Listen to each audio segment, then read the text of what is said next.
नमस्कार, आप live cities देख रहे हैं। मैं हूं जय शुक्ला। आईएएस के पाठक बिहार शिक्षा विभाग के अपर मुख्य सचिव किसी भी सूरत में नहीं रुकने वाले हैं।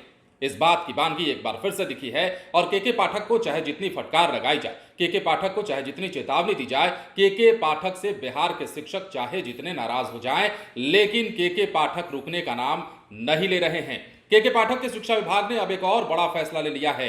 आपको पता है कि हाल ही में के पाठक के द्वारा जब 29 तारीख को एक नया फरमान जारी किया गया, शिक्षकों की छुट्टियों में कटौती कर दी गई, स्कूलों की छुट्टियां कम कर दी गई थी, तो ऐसे में बड़ा विवाद बढ़ने लगा। ऐसा लग रहा था कि सरकार द्वारा अब इस आदेश को वापस लिए जाने के बाद यह मामला यहीं पर सुलझ जाएगा, लेकिन यह मामला अब सुलझता हुआ नहीं दिख रहा है, बल्कि विवाद और भी बढ़ता हुआ दिखाई दे रहा है।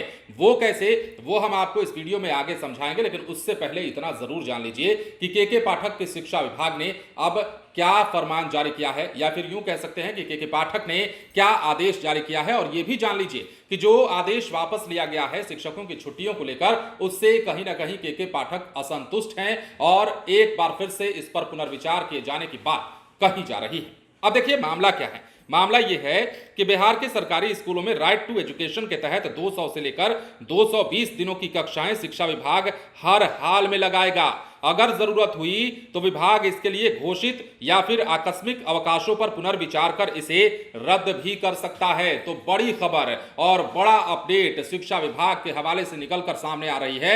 ऐसा लग रहा था कि शिक्षकों की जीत हो गई, शिक्षकों को बड़ी राहत मिल गई, लेकिन के पाठक कहां मानने वाले हैं। शिक्षा विभाग ने अब एक बार फिर से इस पर पुनर्विचार करने की बात कही है, बड़ा फरमान जारी किया है, बड़ा फैसला लिया गया है और कह दिया गया है कि अब इस मामले पर हम विचार करेंगे और जितने दिनों का टारगेट शिक्षा विभाग के द्वारा दिया गया है उतने दिनों तक कक्षाएं हर हाल में चलाई जाएंगी। और दलीलें क्या दी गई हैं? दलीलें कई सारी दी गई हैं। किस प्रकार की छुट्टियों को उसमें गिना गया है और कैसे कहा गया है कि घोषित और अघोषित छुट्टियां जो हैं अलग अलग हैं। हम आपको तमाम चीजें विस्तार से बताते हैं। जैसा कि हमने आपको बताया कि सरकारी स्कूलों में वर्तमान अकादमिक सत्र में राइट टू एजुकेशन के तहत 200 से 220 दिन तक पढ़ाई कराई जाएगी। वर्तमान स्थिति यह है कि घोषित और अघोषित वजहों से पढ़ाई नहीं हो पा रही है, स्कूल बंद रहते हैं। आधिकारिक जानकारी के मुताबिक राइट टू एजुकेशन के हिसाब से क्लास चलाने के लिए अगर आवश्यकता होगी तो घोषित या फिर आकस्मिक अवकाशों पर पुनर्विचार किया जाएगा। अब देखिए, जो जानकारी प्राप्त हुई है शिक्षा विभाग से उसके अनुसार राइट टू एजुकेशन के तहत स्कूलों में कम से कम 200 से 220 दिनों तक पढ़ाई कराने का प्रावधान किया गया है। विभाग की ओर से बताया गया है कि पहले स्कूलों का निरीक्षण नहीं होता था, लेकिन आज की तारीख में प्रतिदिन लगभग 40,000 स्कूलों का निरीक्षण किया जा रहा है। इस कारण अब स्पष्ट रूप से कहा जा सकता है कि स्कूल कितने दिन खुले और कितने दिन बंद हैं। वहीं इससे पहले निरीक्षण की ऐसी कोई व्यवस्था नहीं होने की वजह से जिला शिक्षा अधिकारी घोषित और आकस्मिक छुट्टियों के आधार पर ही विद्यालय में पढ़ाई के कुल दिनों की गणना करते थे। अब देखिए, अघोषित अवकाश शिक्षा विभाग की मुख्य समस्या है। शिक्षा विभाग की दलील है कि जो अघोषित रूप से अवकाश दिए जाते हैं शिक्षकों को, या जो स्कूलों की छुट्टियां अघोषित रूप से की जाती हैं, हमारी समस्या वो है और उसको भी गिनना बहुत जरूरी है। और उसकी गिनती कैसे हो रही है ये भी आप समझ लीजिए। कई बार स्थानीय कारणों की वजह से स्कूलों की छुट्टियां रद्द की गई हैं, जिनकी जानकारी कई बार तो जिला शिक्षा पदाधिकारी को भी नहीं हो पाती थी, लेकिन अब निरीक्षण की व्यवस्था शुरू होने के बाद स्कूलों में अघोषित या फिर आकस्मिक अवकाश की सूचना भी मुख्यालय तक पहुंचती है। ऐसे में शिक्षा विभाग की मुख्य समस्या घोषित नहीं बल्कि अघोषित अवकाश है। अब देखिए, आधिकारिक जानकारी के मुताबिक शिक्षा विभाग ने राज्य के 6 जिले पटना, मुजफ्फरपुर, पूर्वी चंपारण, भागलपुर, अररिया और लखीसराय में वर्तमान शैक्षणिक सत्र 2023-24 में अब तक पढ़ाई वाले दिन और सत्र के शेष समय में पढ़ाई वाले संभावित दिनों का आकलन किया है। और आकलन में क्या निकला है वो भी जान लीजिए। आकलन के मुताबिक पूरे अकादमिक सत्र 2023-24 में पटना में 198, मुजफ्फरपुर में 195, पूर्वी चंपारण में 202, तो इसके साथ ही भागलपुर में 205, अररिया और लखीसराय में 206 दिन की पढ़ाई जो है वो संभव है। तो इसके अलावा पिछले सालों के पैटर्न के हिसाब से कोल्ड वेव से पटना में 13, मुजफ्फरपुर में 14, पूर्वी चंपारण में 16, भागलपुर में 15, अररिया में 13 और लखीसराय में 16 दिन छुट्टियां करनी पड़ती हैं। अगर इन दिनों को कुल संभावित पढ़ाई वाले दिनों में घटा दें तो पूरे पटना में अकादमिक सत्र में 185, मुजफ्फरपुर में 181, पूर्वी चंपारण में 186, भागलपुर में 190, अररिया में 193, लखीसराय में 190 दिन ही कक्षाएं चल सकेंगी। अब देखिए, शिक्षा विभाग ने पढ़ाई वाले दिनों की संभावित संख्या भी जारी की है। 1 अप्रैल 2023 से 31 अगस्त तक इस समय अवधि के दौरान पटना में 100 दिन, मुजफ्फरपुर में 90, पूर्वी चंपारण में 99, भागलपुर में 97, अररिया में 100 और लखीसराय में 103 दिन कक्षाएं चली हैं, यानी कि कक्षाएं लगी हैं। और इस पर जो है तमाम आंकड़ों को शिक्षा विभाग ने पटल पर रख दिया है और बता दिया है कि क्यों हमें इस बात पर आपत्ति है कि कक्षाएं जो है 200 से 220 दिन हर हाल में चलनी चाहिए। तो देखिए क्या कुछ कहा गया है, इसके अलावा भी हम बताते हैं।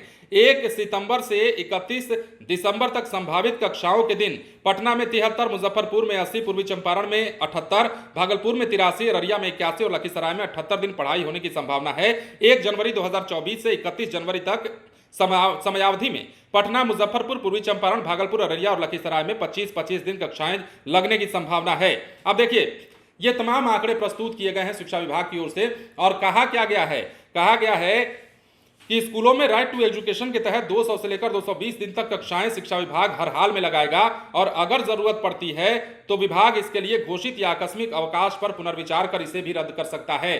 तो अब एक तरफ जहां शिक्षकों के मुद्दे को लेकर सरकार ने स्टैंड लिया, हालांकि जब के पाठक ने फरमान जारी किया था शिक्षकों की छुट्टियों को लेकर कटौती की गई थी, तो इसका असर कहीं ना कहीं नीतीश कुमार की सरकार पर पड़ता हुआ दिखाई दे रहा था और शिक्षक जो है आर पार के मोड में आ गए थे। कहा तो यह भी जा रहा था कि 5 सितंबर यानी कि शिक्षक दिवस को वो आंदोलन करेंगे और आंदोलन किस शक्ल में करेंगे, वो काला बिल्ला लगाकर पढ़ाएंगे और सरकार के खिलाफ काफी कड़ा रुख जो है उन्होंने अख्तियार कर लिया था। लेकिन ऐसे में जब शिक्षा विभाग की ओर से सरकार के कहने पर यह आदेश वापस लिया गया, उसके बाद भी आईएएस के पाठक जो कि शिक्षा विभाग के अपर मुख्य सचिव हैं, वो कहीं ना कहीं इससे असंतुष्ट दिख रहे हैं और यही कहा गया है शिक्षा विभाग की ओर से कि हम एक बार फिर से इस फैसले पर पुनर्विचार कर सकते हैं। लेकिन सबसे बड़ी बात ये कि हर हाल में 200 से 220 दिनों तक कक्षाओं को चलाना होगा, शिक्षा विभाग ने साफ साफ कह दिया है। तो इसके बाद अब ये कहा जा रहा है कि जो विवाद थमता हुआ दिखाई दे रहा था, उस विवाद को और भी पनपता हुआ देखा जाने लगा है, क्योंकि यह विवाद थमने का नाम नहीं ले रहा है। अब के पाठक का अगला स्टैंड क्या होता है? शिक्षा विभाग के अपर मुख्य सचिव एसीएस हैं, तो उनका अगला स्टैंड क्या होगा, अब वो क्या फैसला लेने वाले हैं? लेकिन शिक्षक दिवस के दिन आपने देखा कि किस प्रकार राजेंद्र विश्वनाथ अर्लेकर जो कि बिहार के महामहिम राज्यपाल हैं, उन्होंने के पाठक की क्लास भरी सभा में लगाई। के पाठक वहां मौजूद जरूर नहीं थे, लेकिन नीतीश कुमार सामने थे जो बार बार के पाठक का समर्थन करते हैं, बिहार के मुख्यमंत्री हैं, और वहां पर उन्होंने कई सारी बातें कही। पहली बार राज्यपाल ने मुखर होकर के पाठक के खिलाफ कुछ कहा, नाम नहीं लिया, लेकिन सचिव सचिव कर वो बोलते रहे। लेकिन दूसरी तरफ बिहार के शिक्षा मंत्री ने भी के पाठक को नसीहत दी, निर्देश दिया और कहा कि हड़बड़ी में फैसला ना लें, हड़काने का काम ना करें, शिक्षकों को टॉर्चर करने का काम ना करें, जो भी अच्छा काम है वो आप करते रहें, लेकिन इस प्रकार काम ना करें कि शिक्षकों को परेशानी हो जाए। तो एक के बाद एक कई सारे फटकार भी सरकार की ओर से लगाए जा रहे हैं, सरकार के मंत्रियों की ओर से या शिक्षा विभाग के शिक्षा मंत्री की ओर से लगाए जा रहे हैं, राज्यपाल की ओर से लगाए गए फटकार। राज्यपाल का मसला हालांकि अलग है, विश्वविद्यालयों को लेकर वो मसला अटका हुआ है, वेतन रोकने का मसला अटका हुआ है, कुलपतियों का तभी से विवाद चल रहा है। लेकिन अब जो है के पाठक के शिक्षा विभाग ने बड़ा फैसला किया है। अब इस फैसले के बाद क्या ये विवाद थमता है या ये विवाद और भी बढ़ने जा रहा है? फिलहाल बने रहे लाइव सिटीज के साथ। यदि अब तक आपने हमारे चैनल को सब्सक्राइब नहीं किया है तो सब्सक्राइब कर लीजिए ताकि हम आपको खबरों से अपडेट रख सकें। धन्यवाद।